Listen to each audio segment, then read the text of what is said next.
So, definite integrals. So, ito yung part ng integral calculus na specific at alam yung area. Alam yung area within the curve. So, nakaspecify yung region na kailangan. Nakaspecify yung limit niya pag definite integrals. Yun lang yung dapat nating maintindihan doon. At saka pag susulat ka ng sagot sa definite integrals, walang C, walang arbitrary constant. Kasi usually yung mga napag-aralan natin, may arbitrary constant yon. Ito wala pag definite integrals. So kasi naka-specify yung upper bound niya tsaka lower bound niya usually. So, yon. May ganun pala.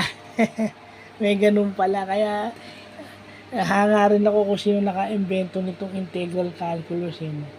May ganun. So, ibig sabihin, kailangan talaga to sa computer science kasi sa computer science at saka sa IT, meron kang specific range na dapat sundin. So, at least integral calculus helps you to deal with these things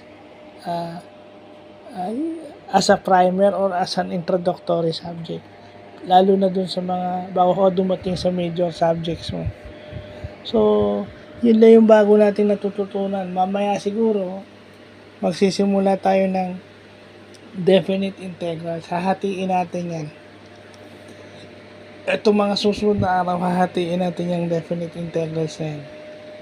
So, yun lang po.